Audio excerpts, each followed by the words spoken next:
اپنے بچوں کی اگر ہم اصلاح کرنا چاہتے ہیں، ان کو صحیح مسلمان بنانا چاہتے ہیں، تو اس کے لیے بھی ضروری ہے کہ ہم ان کے عقیدے پر کام کریں۔ بہت سے لوگ اوپر اوپر سے کام شروع کر دیتے ہیں، اور نماز پڑھ لو، روزہ رکھ لو، پردہ کر لو، یعنی ان کو صرف اعمال بتاتے ہیں، اور وہ ان میں کوئی دلچسپی نہیں رکھتے ان اعمال میں، ان کو سمجھ نہیں آتا کہ یہ کام ہم کیوں کریں۔ تو اگر بنیادی عقیدہ درست ہو جائے تو ان کے کیوں کا جواب مل جاتا ہے، اور پھر جب ایک دفعہ انسان کو یہ پتہ چل جاتا ہے کہ میں جو کچھ کر رہا ہوں وہ اللہ کے لیے کر رہا ہوں، اور جو کر رہا ہوں اس کا حساب دینا ہے،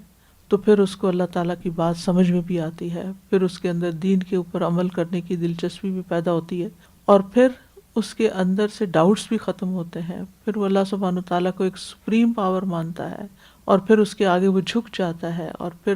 سمعنا و اطعنا کا جذبہ پیدا ہو جاتا ہے، کیونکہ بہت سارے احکامات ایسے آتے ہیں، اعمال کی بہت ساری چیزیں ایسی ہوتی ہیں کہ جن کے بارے میں انسان کی عقل بعض اوقات اس کو نہیں سمجھ سکتی، یا فوری طور پر وہ بات سمجھ میں نہیں آتی، تو پھر انسان اعتراض شروع کر دیتا ہے کہ یہ کیوں مجھے کہا جا رہا ہے، اور اٹ ڈزنٹ میک سینس، کہ اس کا کوئی مقصد نہیں نظر آتا۔ تو جب عقیدہ درست ہوتا ہے، بنیاد درست ہوتی ہے، تو ہر چیز اپنی جگہ پر آ جاتی ہے۔